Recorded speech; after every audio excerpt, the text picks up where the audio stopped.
Om Shanti. Good morning. साकार मुरली 19 दिसंबर 2025। बाबा का मीठा मीठा पत्र हम मीठे मीठे बच्चों के मीठे मंथन के लिए। मंथन शुरू करने से पहले प्यार के सागर शिव बाबा की प्रेम भरी किरणों के नीचे बैठ जाते हैं और अनुभव करते हैं कि मैं प्रेम स्वरूप आत्मा हूँ, प्रेम के सागर की संतान हूँ। आज की साकार मुरली देखो, बाबा घूम फिर करके उन्हीं बातों पे आता है जो हमारे लिए इम्पोर्टेंट है और जिससे ही हमें लास्ट में अंतमति सोगति होगी, और वो शब्द है देही अभिमानी। क्योंकि ये शब्द ना होने की वजह से तो सब गड़बड़ है।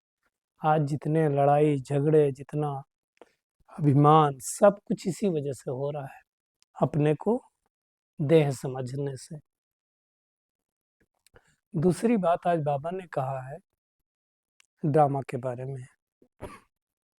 इसमें भी बहुत सारे भाई बहनें अटक जाते हैं, है ना। तो इस ड्रामा में बाबा कहता है हर एक का अनाद अविनाशी पार्ट नूंधा है। जो भी हो रहा है ना, नथिंग न्यू। अब बाबा देखो इसमें और सूक्ष्म एक स्टेप आगे लेके जाता है। बाबा कहता है बच्चे इसमें भी मैं कोई बड़ाई नहीं है मेरी, मैं अपनी बड़ाई के लिए आपको नहीं बोलता हूँ, मेरा भी ड्रामा के बंधन में पार्ट है और उसके हिसाब से मैं भी पार्ट बजाता हूँ। अब ये वाली बात सुन करके बहुत बच्चे कहते हैं कि बाबा ने ये कह करके अपने आप को छुड़ा लिया है। क्योंकि बाबा भी जब कहता है ना मैं ड्रामा के बंधन में बंधा हुआ हूँ, मतलब मैं कुछ नहीं कर सकता हूँ। अभी देखो जैसे ब्रह्मा बाबा की खांसी थी, मम्मा का कैंसर था, बड़ी दीदी का ट्यूमर था, या दादी गुलजार का ही ले लो, बाबा ने तो सबसे ज़्यादा उस रथ को यूज किया है। बाबा हमेशा कहता था मैं ड्रामा के बंधन में बंधा हूँ, अगर मैं इनका ठीक करूँगा तो सबका ठीक करना पड़ूंगा। अच्छा, एक चीज़ और भी है, मान लेते हैं, फर्ज कर लेते हैं थोड़ी देर के लिए कि बाबा ने ये ड्रामा बनाया है, ठीक है। अब अगर भगवान ने ये ड्रामा बनाया है तो फिर भगवान उस ड्रामा में छेड़ाछाड़ी कैसे कर सकता है? उसका जो नियम कानून बनाया तो उस नियम पे तो खुद को तो चलना पड़ेगा ना। घर के अगर बड़े कोई नियम बनाए तो वो खुद नहीं फॉलो करेंगे तो बच्चे कैसे फॉलो करेंगे? घर में प्रॉब्लम तो यही होती है ना कि बच्चों को हम शिक्षा दे रहे हैं, खुद नहीं फॉलो कर रहे हैं तो बच्चे थोड़ी सुनने वाले हैं। ऐसा ही बात आज बाबा ये कह रहा है कि मैं भी इस ड्रामा के बंधन में बंधा हुआ हूँ। ऐसा नहीं हो सकता कि मैं मेरे को जिंदा कर दूं, ऐसा नहीं हो सकता है कि मैं तुम्हारे लिए कुछ अलग कर दूं। नहीं, ये समझने की बात है ना। तो ये हम सबको मेहनत करनी है। युक्तियां भगवान बता रहा है ना, कि भगवान ने ड्रामा का ज्ञान क्यों दिया। भगवान ने उसके पीछे अगर लॉजिक देखा जाए तो उसका लॉजिक एक ही है, ताकि कुछ ऊपर नीचे हो जाए तो हमारे मन में ये प्रश्न चले नथिंग न्यू। लेकिन इसमें भी कई लोग अटक जाते हैं। क्यों अटक जाते हैं? अब मान लो इस जन्म में, पहली बात, अगर मैं लेट आया ज्ञान में तो क्या कहेंगे? हर कल्प में लेट आऊंगा, तो इस पे भी अटक जाते हैं। अब हो सकता है आप पहले आ जाते तो छोड़ के चले जाते, कितने सारे छोड़ के चले गए। पहले आप नहीं आए तो अच्छा ही हुआ, इसमें भी ड्रामा का कल्याणकारी। तो इस पे अटक जाते हैं। दूसरी बात, अटक जाते हैं, कई लोगों को ब्रह्मा बाबा से भी शिकायत रहती थी, तो कहते थे हर बार ये ब्रह्मा बाबा का ही तन लेंगे शिव बाबा, तो उस बात पे भी अटक जाता था। कई लोग फिर इस बात पे अटक जाते हैं कि हर कल्प कल्प ये दादियाँ स्टेज पे मिलेंगी बाबा से, हम तो मिलेंगे नहीं, तो इस बात पर भी अटक जाते हैं। अब भगवान ने किस बात के लिए ड्रामा की नॉलेज दी उसको नहीं यूज करते हैं। कई लोगों को फिर कोई ऐसी बीमारी आ जाती है तो कहेंगे हर कल्प हमको बीमारी आएगी, या कोई ऐसी परिस्थिति आएगी तो कहेंगे यार कल्प कल्प होगी, तो उसमें भी अटक जाते हैं। अब इसको एक चीज ये समझने की आवश्यकता है कि जो बातें बीत गई उसके लिए ड्रामा का नॉलेज है, जो बात आने वाली है उसके लिए ड्रामा की नॉलेज नहीं है। समझिए ना, एक मुरली में बाबा ने कहा कि कोई बात आई है, उस बात को भी मालूम है कि अब हम 5,000 साल बाद आने वाले हैं, तो क्या तुमको नहीं पता है कि अब हम इसके बारे में न सोचें? अच्छा, एक तरफ तो हम कहते हैं ड्रामा की बात को मानते हैं, दूसरी तरफ फिर हम पुरानी बीती हुई बातों को क्यों सोचते रहते हैं? पता है परिवर्तन नहीं कर सकते तो क्यों सोचते रहते हैं? तो ये सारी बातें समझने के लिए, ताकि हमारी स्थिति ऊपर नीचे ना हो, इसलिए भगवान कहता है ने ड्रामा की हमें नॉलेज दी, तो उसमें अटकना नहीं है ना। अब लेकिन कई लोग इसको गलत तरह से ले लेते हैं। जैसे किसी को पूछो तुम्हारा भाई अमृत वेला कैसा हुआ, तो वो कहेंगे कि अमृत वेला मैंने नहीं किया, कल्प बाद भी मैं नहीं करूंगा, कल्प पहले भी नहीं किया था, कल्प पहले भी आपने पूछा था, अब कल्प के बाद भी आप पूछ रहे हो। ये है ड्रामा के नॉलेज की उल्टी एप्लीकेशन। जब भगवान कह रहा है कि मेरी भी कोई बड़ाई नहीं, मैं भी ड्रामा के बंधन में हूं, ये बात भगवान ने क्यों कही? ये बात इसलिए कही कि भगवान भी अपने को महत्व नहीं दे रहा है। तो ये बात को अच्छी तरह से समझना है कि भगवान आकर के फिर से हमें ये ज्ञात सुना रहा है, जिसको हम याद करते थे, कब से याद करते थे। कोई तो सत्य ज्ञान आकर के देगा, तो 5,000 साल बाद भगवान को आना पड़ता है, इसमें बधायमान है भगवान की, हर 5,000 साल बाद उसको आना ही आकर के हमें आत्मा का पाठ देना ही है, आकर के हमें देही अभिमानी बनाना है, आकर के बात बोलना है, तो मत गति इस समय के लिए कहा गया है। और जितना जितना हम याद करेंगे उतना अंतमति सुगति हो जाएगी। इसलिए बाबा कहता है नथिंग न्यू, है ना। वो जिनकी कहानी भी है कि कहा पंडित जी थे और कहते हैं पंडित पंडिताइन थे, तो दोनों जो है बड़ा मुश्किल से काम वाम कर नहीं पाते थे, तो उनको कहीं से एक अलादीन का चिराग मिल गया, तो उन्होंने चिराग को कहा क्या करते हैं उसको ठका करते हैं, फिर जिन प्रेजेंट होता है, तो जिन आ गया, तो जिन ने कहा भाई मुझे काम दो, तो काम जो बताएं फट से करके आ जाए। फिर आकर के वो बोलता था भाई मुझे काम दो, नहीं मैं आपको खा जाऊंगा। तब वो बड़ा परेशान हुए, पंडित जी करें क्या? तो उन्होंने किसी से पूछा, तो उन्होंने कहा कुछ नहीं करना, सिंपल एक सीढ़ी लगा दो और उसको बोलो जब काम होगा तो बुलाएंगे, नहीं तो सीढ़ी चढ़ो उतरो।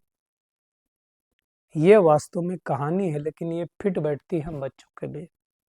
भगवान ने हमें इस सृष्टि नाटक मंच पर काम दे दिया, जिनके माफिक सीढ़ी चढ़ो उतरो, तो हम इस संगम युग पर चढ़ते हैं, चढ़ते चढ़ते चढ़ते चढ़ते तमो प्रधान से सतो प्रधान बनते हैं, और फिर उतरते रहते, उतरते उतरते उतरते 5,000 साल लगते हैं, फिर से तमो प्रधान बन जाते हैं, और ये सीढ़ी उतरने चढ़ने का खेल हमारा चलता रहता है। ये बात अच्छी तरह से समझना है।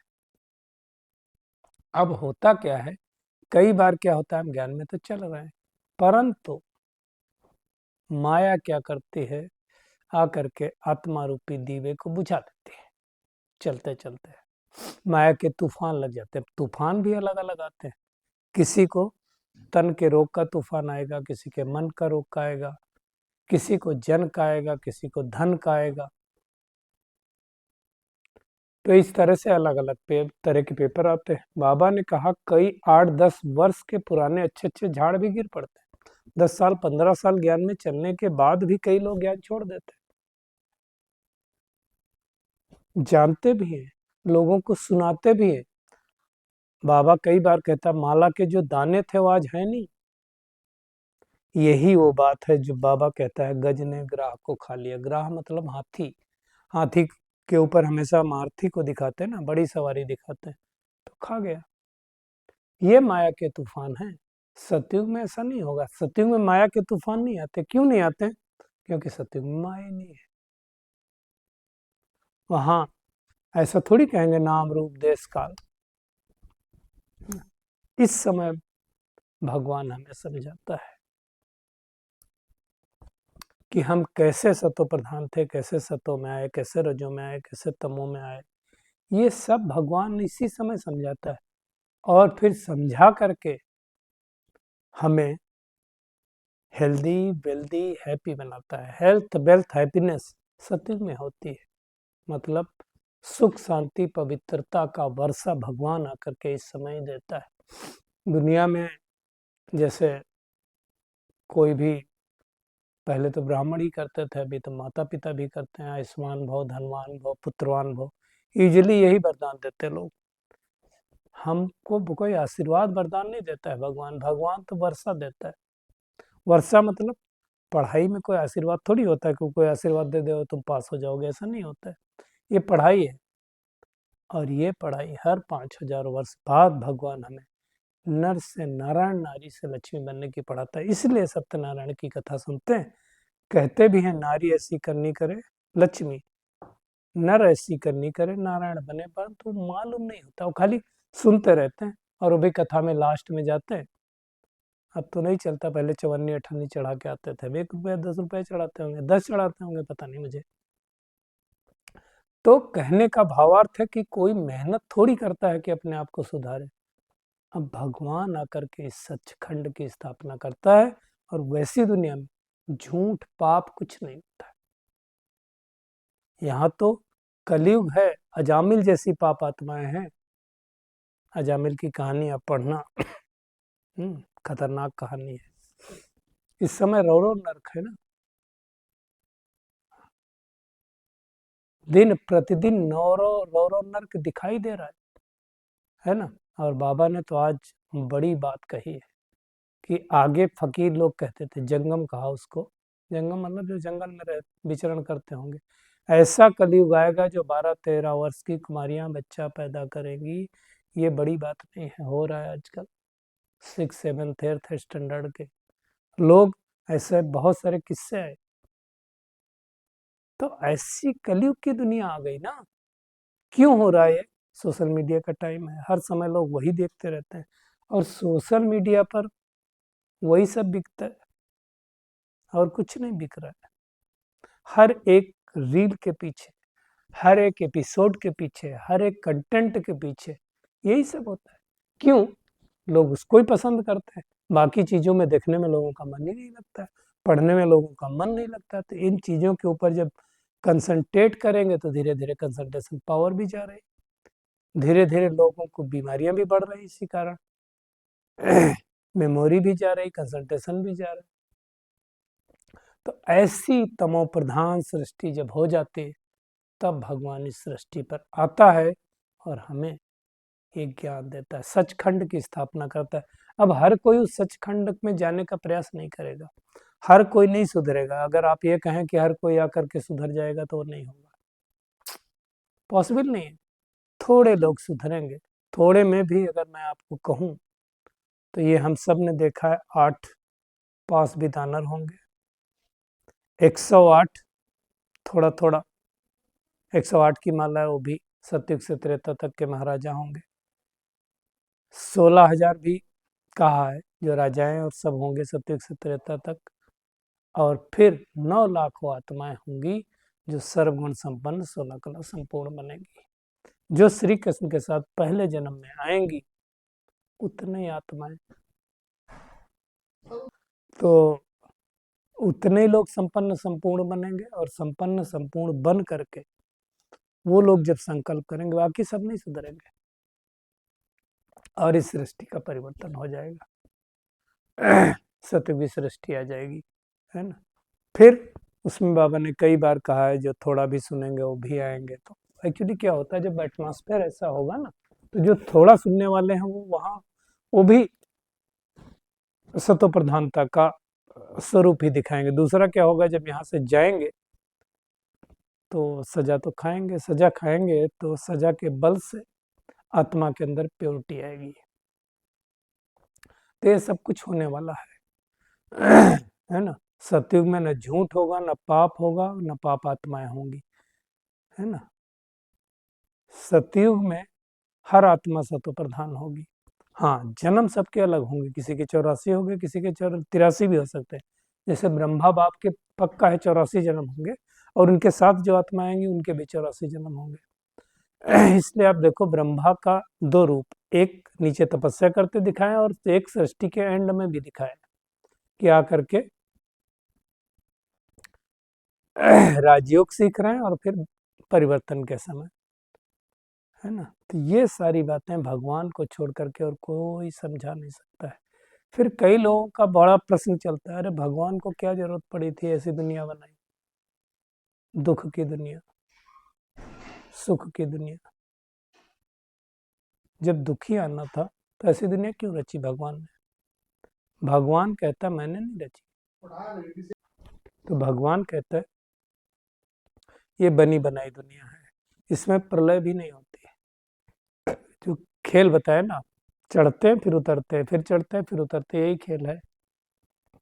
अब एक जो खास बात बाबा कह रहा है कि तुम दिन प्रतिदिन उन्नति को पाते रहते हो, तो चेक करना है कि मैं उन्नति को पा रहा हूँ, समझदार बन रहा हूँ, है ना। क्योंकि बाबा धीरे धीरे गुही बातें ज्ञान की, अभी तो मुरलियों को तो बोल नहीं सकते, कौन पहले की कौन पीछे की, मिक्स हो चुके। तो ये सारी बातें भगवान आकर के सिखाता है। ये भी कहा बाबा ने कि कृष्ण को कंसपुरी से निकाल लगे, शास्त्रों में दिखाते ना कि कंसपुरी से निकाल करके उनको कहाँ यशोदा जी के यहाँ ले करके गए, गोकुल में ले करके गए, और बाकायदा दिखाते भी हैं। हम तो मथुरा की नगरी में है तो यहाँ दिखता भी है, कंस की जेल भी दिखती है और गोकुल भी दिखता है, तो सब कुछ बनाया है। भगवान देखो क्या कह रहा है कि जब श्री कृष्ण होता है वहाँ कंस अंश नहीं होते हैं। अब ये बातें कई लोगों को फिर हजम नहीं होती, मथुरा में तो और मुश्किल है। एक भाई हमारे साथ जा रहे थे गाड़ी में, तो ऐसे ही कुछ बात छिड़ी, तो मानते ही नहीं है। श्री कृष्ण ही भगवान है, श्री कृष्ण तो थे और श्री कृष्ण के टाइम भी कंस था। अब ये वाली बातें बैठ गई ना ब्रेन में तो जाती नहीं है। अब ये बातें हम समझ सकते हैं कि कैसे कैसे हुआ था। देखिए, ज्ञान जिसको अंदर बैठ गया उसको समझ में आ जाएगा कैसे कैसे होगा,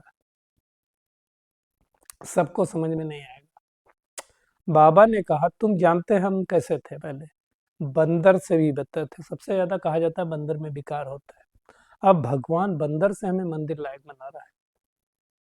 अब देखिए, अंडरलाइन करना, बाबा कह रहा है जो अच्छे अच्छे बच्चे हैं उनकी आत्मा रियलाइज करती है। रियल आई यानी थर्ड आई क्या रियलाइज करती है? क्या रियलाइज करती है कि बरोबर हम कोई काम के नहीं थे, अब पेनी से पाउंड बन रहा है। कल्प कल्प भगवान आकर के हमें पेनी से पाउंड बनाता है। तो ये अच्छी तरह से समझना है ना, अब ये सबको समझ में नहीं आएगा। आज दुनिया में तो कितनी है पुजारीपन के सामग्री। अच्छा, अभी बड़ा वंडरफुल हुआ, अभी मैं एक कुछ देख रहा था, बाबा का ही कुछ था, तो कई कई भाई बहनें नहीं ध्यान देते हैं तो ऐड आता उसमें, और वो स्किप भी नहीं कर सकते। तो उसमें क्या ऐड था कि बहुत अच्छा मुहूर्त चल रहा है, ऑनलाइन आप पूजा कर सकते हैं, ऑनलाइन दर्शन कर सकते हैं। अभी क्या क्या चल गया, ऐसे धंधे चल गए, ऑनलाइन दर्शन हो जाते हैं। ऑनलाइन आप भेजो, आपके लिए 11 पंडित मिल करके आपको पूजा करेंगे। क्या क्या सृष्टि पर चल रहा है। ऐसी सृष्टि होती तभी तो भगवान को आना पड़ता है। तो ये सारी बातें भगवान हमें आकर के समझाता है ना। आज बाबा ने कहा कोई सब्जेक्ट में नीचे ऊपर होते ना तो हमें चेक करना है कि कौन सा सब्जेक्ट हमारा स्ट्रांग है, कौन सा सब्जेक्ट कमजोर है, और जो सब्जेक्ट कमजोर है उसमें मेहनत करनी है। सिंपल बात है ना। कई बार कई आत्माएं गिर जाते हैं, तो बाबा कहता अगर गिर गए तो फिर से उठो, फिर से पुरुषार्थ करो। बाबा मना थोड़ी करता है कि गिर गए तो अब चढ़ना ही नहीं है हमको। चढ़ो, करत करते अभ्यास जड़ मत होत सुजान, रस्सी आवत जाते सिल पर बनत निशान। तो वैसा पुरुषार्थ करना है। ध्यान रहे, मेरा तो एक बाप, दूसरा न कोई। आज के वरदान पे आते हैं। सर्व शक्तियों की लाइट द्वारा आत्माओं को रास्ता दिखाने वाले चैतन्य लाइट हाउस भव। देखिए, बाबा कहता है हमेशा ये स्मृति में रखो कि मैं आत्मा विश्व कल्याण की सेवा के लिए परमधाम से अवतरित हुई हूँ। तब जो भी संकल्प करेंगे, बोलेंगे, उसमें विश्व कल्याण समाया हुआ होगा, अगर मैं अवतरित आत्मा हूं तो। और ये स्मृति ही लाइट हाउस माइट हाउस का काम करेगी। जैसे दुनिया में लाइट हाउस होता है तो उससे एक रंग की लाइट निकलती है, ऐसे चैतन्य लाइट हाउस द्वारा क्या होगा, सर्व शक्तियां, अष्ट शक्तियां ना, उसकी लाइट निकलेगी और हर आत्मा को रास्ता दिखाएगी। जो आत्मा आपके संबंध संपर्क में आएगी उसके जीवन में रोशनी आ जाएगी। तो ये मेहनत करनी है। स्नेह और सहयोग के साथ शक्ति रूप बनो। शक्ति बहुत इंपॉर्टेंट है, बगैर शक्ति कोई मीनिंग नहीं। तब राजधानी में नंबर आगे मिलेगा। और अव्यक्त इशारे की पॉइंट है, जैसे कर्म में आना स्वाभाविक है, मतलब सोचना बोलना ये भी कर्म है ना, वैसे कर्मातीत अवस्था में जाना भी स्वाभाविक हो जाए। कर्म भी करो और याद में भी रहो। अब ये चैलेंजिंग है, ये मेहनत का काम है। बाबा ने कहा जो सदा कर्मयोगी की स्टेज पर रहते हैं वो सहज ही कर्मातीत हो सकते हैं, जब चाहे कर्म में आए और जब चाहे तो न्यारे बन जाए। यही प्रैक्टिस बीच बीच में हमें करनी है। तो ये मेहनत करनी है। तो पूरी मुंडी में आज का होमवर्क है कि हमें कोई भी ग्रहचारी आए तो दिल शिकस्त होकर के नहीं बैठना है, वापस पुरुषार्थ में लग जाना है, तभी ऊंच पद मिलेगा। खुद की स्थिति मजबूत करनी है, विकारों से संभाल करनी है, और सर्व शक्तियों की लाइट द्वारा आत्माओं को रास्ता दिखाना है।